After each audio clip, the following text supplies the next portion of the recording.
Y ahora viene una mesa que es tradición en los congresos de OAFI, que nos lleva un poco al futuro. Además lo explica con una facilidad, con una claridad absoluta para que hasta los neófitos como yo entendemos y salimos apasionados de lo buena que es la medicina hoy, pero lo importante y lo mejor que será mañana. Y eso es lo que queremos, ¿no, doctor Vergés? Saber que se cuece un poquito en todos estos terrenos de la terapia celular y la medicina regenerativa.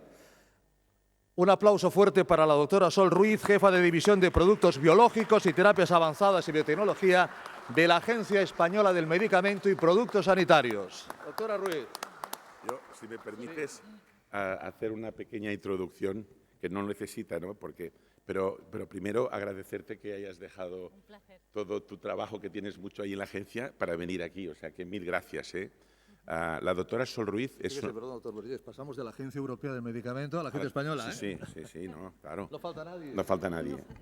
Y bueno, la doctora Sol Ruiz, dijéramos, es una gran experta internacional en todo el tema de terapia celular y medicina regenerativa. Es la directora de toda el área de terapia celular y medicina regenerativa, toxicología, no sé exactamente el nombre, pero bueno. Y además ha estado y está en cargos en la EMA de todo el tema de terapia. Ha sido la presidenta, ¿no? del grupo, ¿no? Sigue siendo presidenta del grupo de biológicos. Del grupo de biológicos, o sea que tenemos aquí una auténtica autoridad. Lo digo porque después las preguntas que podáis hacer, a ver si después por el tiempo podemos hacer preguntas, ¿vale? O sea que realmente la tenemos que aprovechar, O sea, muchas gracias, Sol, y cuando quieras, Sí. No, muchísimas gracias.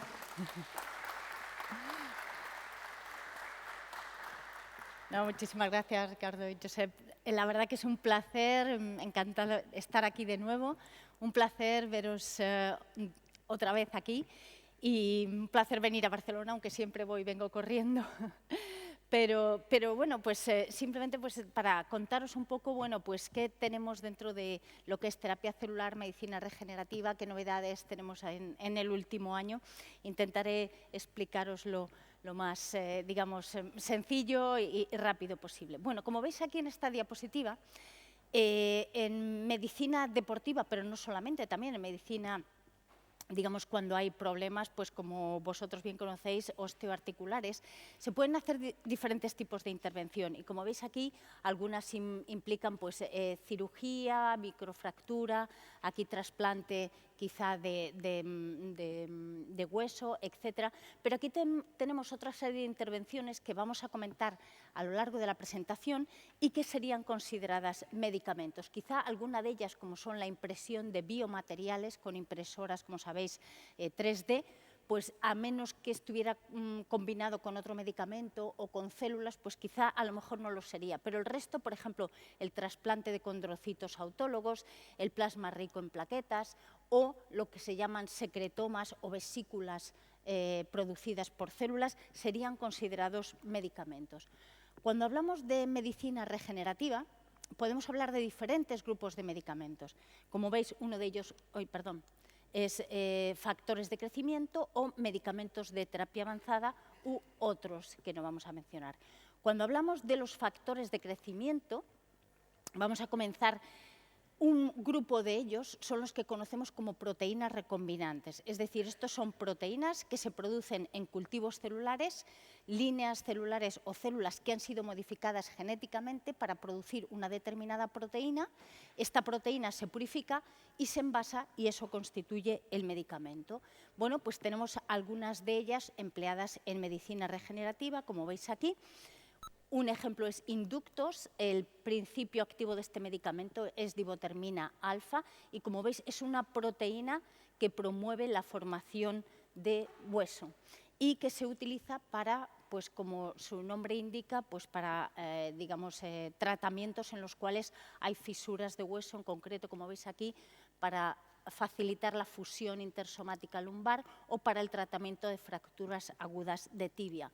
Es un medicamento muy interesante porque, como veis, esta proteína va, digamos, en un polvo liofilizado que luego se resuspende en un líquido y luego se distribuye en esta matriz o en esta especie de esponja o lámina de colágeno.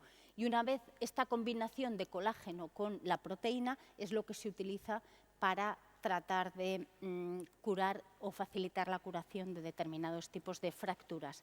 Tenemos otra proteína recombinante utilizada, como veis aquí, en oftalmología para el tratamiento de problemas corneales, la queratitis neurotrófica bien moderada o bien grave, y el principio activo de este medicamento se llama cenegermina y, como veis aquí, se obtiene por cultivo en bacterias. Aquí, de nuevo, la bacteria Escherichia coli ha sido modificada genéticamente para llevar el gen de esta proteína. Esto se produce en cultivos de, digamos, de volúmenes muy grandes y a partir de esos cultivos se purifica esta proteína. Estas, como hemos escuchado también a María anteriormente, este tipo de proteínas denominadas recombinantes, tienen que autorizarse a través de la Agencia Europea de Medicamentos, que, como conocéis, está ahora en Ámsterdam, desde el Brexit, antes estaba en Londres, y seguir lo que se llama este procedimiento centralizado de evaluación. Como ella ya ha comentado, la autorización es válida y se produce a la vez para todos los países de la Unión Europea, lo cual es una ventaja. La evaluación dura 210 días, es decir, es un procedimiento que tiene un esquema muy establecido, con lo cual sabemos cuándo puede estar disponible ese medicamento y también, como ella mencionaba, solamente decide cada país el precio y las condiciones de reembolso de ese medicamento.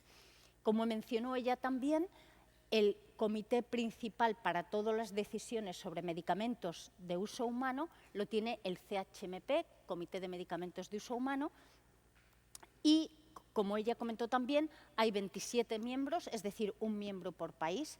Puede haber miembros que se llaman también suplentes o expertos adicionales, pero si hay una votación porque no se llega a una decisión por consenso, votarían estos 27 más, como veis aquí, 5 expertos adicionales que no representan a su país, sino que son elegidos por el propio comité en áreas de experiencia, digamos, que el comité cree que necesita. Están también representados Noruega e Islandia, pero están como observadores, es decir, participan en las discusiones, pero no tienen, digamos, voto final si hubiera que decidir por votación. Luego, este seguro que también es un medicamento que conocéis, es el plasma autólogo, o más conocido como PRP, plasma rico en plaquetas, y de esto os hablará perfectamente el doctor Miquel Sánchez, después es un experto en este tema. Y como veis, es un medicamento que se emplea pues, en multitud de aplicaciones, pues, como antiinflamatorio, como veis también en oftalmología, en procedimientos también de odontología para facilitar la regeneración y también, como veis aquí, pues bueno, en una frontera entre medicamento cosmético como crecepelo. Cuando estamos hablando de PRP o plasma rico en plaquetas, nos referimos a esta fracción que lleva plasma con factores de crecimiento y que, como veis aquí, tiene una concentración de plaquetas superior al nivel basal o al nivel normal.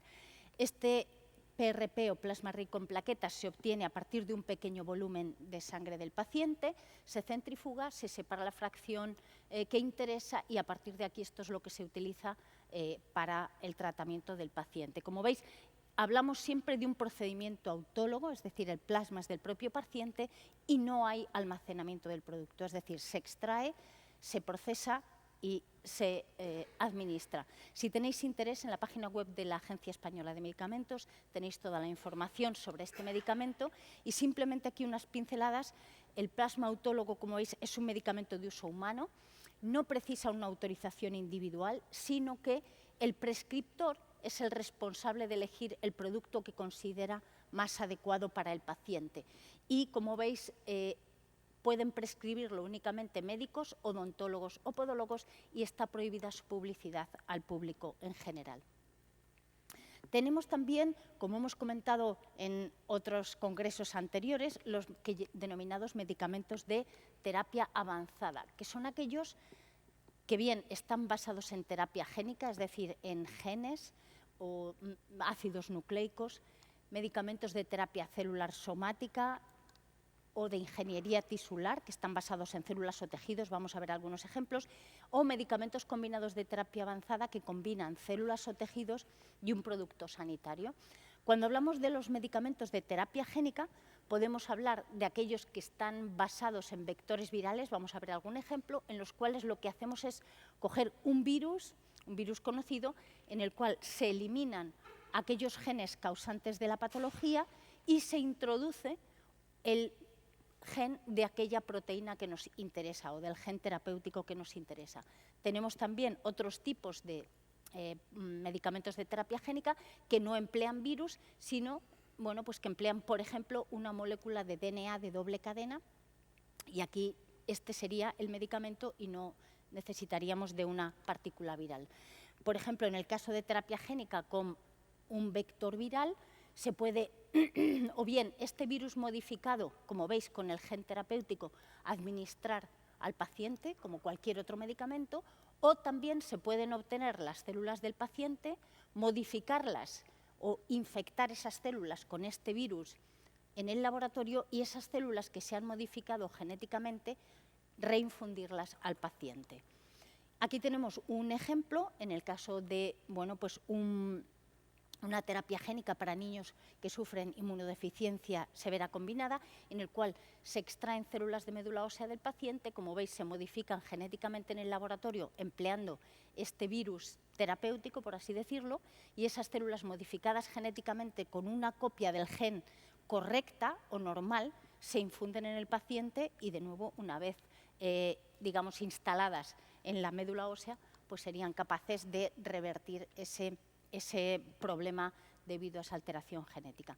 Así tenemos un primer medicamento de terapia génica que fue autorizado por la Agencia Europea de Medicamentos, como veis, para el tratamiento de inmunodeficiencia severa combinada debido a la falta de esta proteína, adenosindeaminasa. El estudio, como veis, se hizo solamente con 12 pacientes, entre 6 meses y 6 años, pero los resultados fueron muy buenos porque se consiguió una supervivencia del 100% de los pacientes después de años de seguimiento. Aquí, digamos, esto es la información que pone, pero ahora tenemos muchos más datos de seguimiento, o sea que después ya de más de 8 o 10 años de seguimiento, estos pacientes siguen sobreviviendo y con un 80% de pacientes curados, es decir, bebés que tenían esta inmunodeficiencia severa y que han pasado a tener una vida normal, como veis aquí, porque la tasa de infecciones graves disminuyó de forma muy importante después del tratamiento. Y como veis aquí, esta es una publicación de abril de este año de Gaceta Médica en el que dice: la terapia génica permitirá la curación de pacientes con hemofilia. Bueno, como sabéis, la hemofilia es este defecto de la coagulación sanguínea, pues porque falta alguno de los factores de coagulación, entre los más importantes, pues factor 8 o factor 9. Bueno, pues ya tenemos, como veis aquí, en junio de este año se autorizó el primer medicamento de terapia avanzada para el tratamiento de hemofilia. Y aquí, como veis también, es un medicamento en el cual se han cogido virus, los que se llaman virus adenoasociados, se han quitado los genes que causan patología y se insertó el gen del factor 8 de la coagulación. Estos virus se infunden en el paciente, van al hígado y ahí en el hígado, digamos, entrarían en las células haciendo esa modificación genética y dando lugar a que el propio hígado del paciente ahora sí produzca ese factor 8 de coagulación. Como veis aquí, este estudio implicó 134 pacientes y, como veis, al menos durante 2 años esos pacientes tenían niveles de factor 8 que permitían que en el 96%, o como veis aquí, casi el 98%, no necesitaran factor de coagulación. Como sabéis, los pacientes hemofílicos necesitan infusiones continuas durante toda su vida de factores de coagulación, pues en este caso los pacientes durante al menos 2 años o más no necesitaron esa infusión de factor de coagulación, es decir, su propio hígado ahora está produciendo el factor de coagulación, con lo cual pues es un cambio muy importante, además de reducir, como veis aquí, casi el 86% las hemorragias internas, que son un problema muy importante para estos pacientes.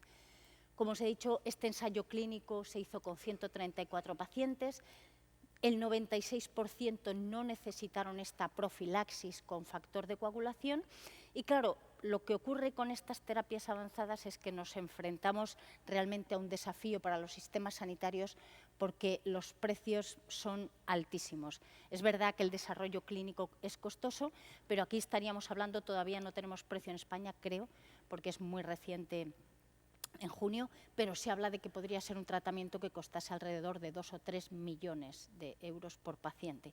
Pero claro, estamos hablando de una curación, por lo menos durante un tiempo largo, y los factores de coagulación que ahora emplean los pacientes hemofílicos, el tratamiento es muy costoso también anualmente.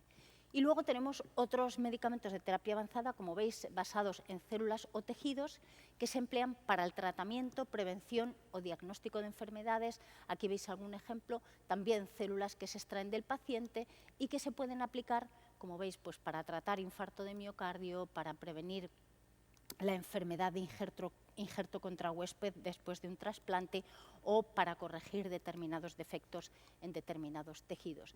Y aquí yo creo que quizá lo hemos comentado en alguna otra ocasión, pero bueno, uno de los primeros medicamentos basado en terapia celular también con bastante éxito, de desarrollo español, y como veis está basado en células madre de donante sano, aquí no proceden del paciente, que se obtienen del tejido graso de un donante sano. A partir de ahí se purifican las células y estas células se utilizan después para tratar pacientes, como veis aquí, en este caso para el tratamiento de fístulas perianales en pacientes con enfermedad de Crohn. Y aquí el tratamiento, como veis, consiste en aplicar 30 millones de células en 6 mililitros, como veis, para tratar de que esas fístulas que no conseguían cicatrizar con otros tratamientos, pues quizá pueden hacerlo con las células. Y aquí muy brevemente, como veis, la diferencia entre el grupo de tratamiento de Alofisel y el grupo tratado con placebo, pues es bastante diferente a favor del tratamiento con esta terapia celular. Hasta ahora tenemos 23 medicamentos de terapia avanzada autorizados en la Unión Europea, tanto de terapia génica como de terapia celular, con lo cual pues la verdad que es un logro muy importante. Y ahora quiero hablaros, para terminar estas últimas diapositivas, de 2 medicamentos que estos no se han autorizado por la Agencia Europea de Medicamentos. La legislación permite que si uno cumple determinadas características puede haber una autorización nacional, es decir, en cada país de la Unión Europea. Y en España tenemos ya 2 medicamentos desarrollados por hospitales que están autorizados en España. El primero de ellos, como veis, NC1 lo desarrolló el Hospital Puerta de Hierro de Majadahonda en Madrid, y ARI 0001 desarrollado por el Hospital Clínic de Barcelona. Como veis, este medicamento NC1 está basado también en células mesenquimales adultas que van resuspendidas en plasma sanguíneo del propio paciente y se emplea para el tratamiento de pacientes con lesión medular traumática crónica, con lo cual una necesidad también médica sin cubrir, y en la cual, bueno, pues aunque fuese con un número también pequeño de pacientes, pero dio lugar a resultados muy positivos en algunos de ellos, con lo cual, con un número pequeño de pacientes, se ha autorizado en España y con el compromiso del hospital de seguir haciendo el desarrollo clínico y tratar pacientes para confirmar esos resultados. Como veis, la administración aquí es intratecal en este espacio que rodea a la médula espinal y se administran 300 millones de células divididos en varias dosis. El siguiente medicamento, como os decía, autorizado solamente en España, muy prometedor, desarrollado por el Hospital Clínic de Barcelona, ARI 001, y como veis aquí, está basado en linfocitos o células T del propio paciente que han sido también modificadas genéticamente en el laboratorio y que se utilizan para el tratamiento de la leucemia linfoblástica aguda en pacientes mayores de 25 años.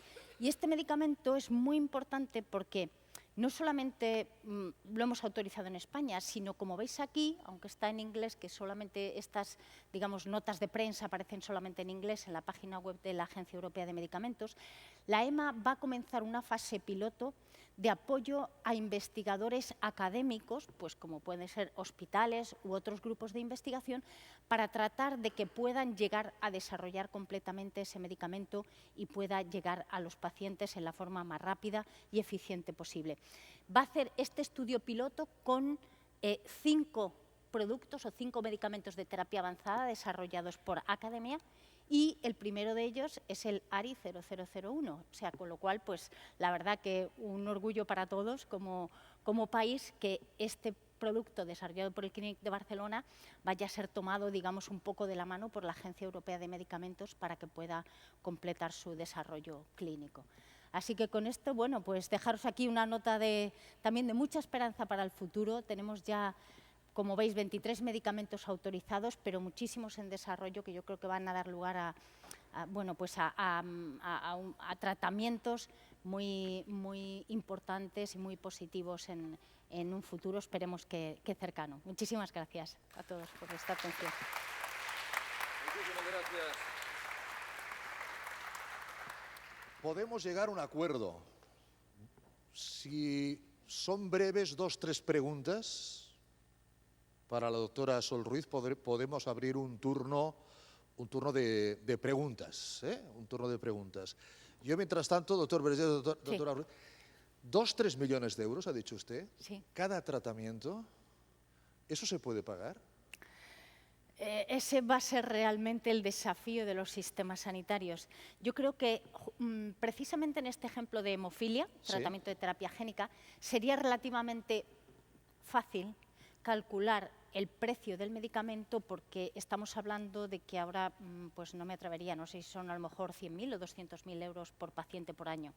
Entonces, claro, aquí puede uno hacer un cálculo, es decir, si un paciente hemofílico puede estar 2 años o más, porque no sabemos hasta cuánto va a durar, sin necesidad de factor de coagulación, pues quizá nos compensa este tratamiento, ¿no?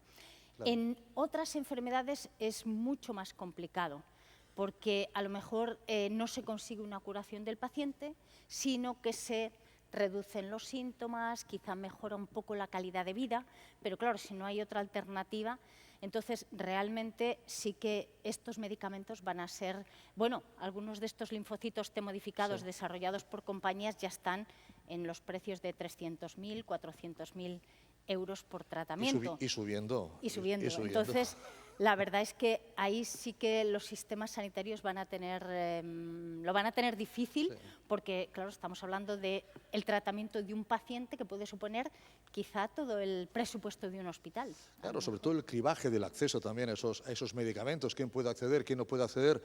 Doctor Vaquero, ¿tiene usted una pregunta para la doctora Ruiz? Sí. ¿Qué tal? Bueno, pues muchísimas gracias por venir. Un placer, como siempre, escucharte y además tan aclaratoria en la exposición que es fantástica. Gracias. Yo me vas a permitir que me vaya a hacerte una pregunta sobre justo lo que comentabas al principio, muy al principio, porque en España tenemos un verdadero problema para acceder a los nuevos tratamientos. Y es que, por un lado, está lo que es el aspecto técnico-científico, que es donde está EMA y donde estáis vosotros, la EMS, ¿no? Que la EMA tardaba en torno a 210 días, ¿no? en aprobar un producto, luego la EMS lo ratifica, pero luego pasa a negociación de precio. Y ahí la demora media en España está superando el año, que ya no son ni siquiera 210 días, es que es el año lo que se supera de media. ¿La EMS puede hacer algo para que el acceso, que yo sé que corresponde a negociación de precios, pero el proceso este de Revalmed, ¿no? que hay ahora, ¿la EMS tiene alguna capacidad de que esto se acelere? Probablemente de que se acelere, no.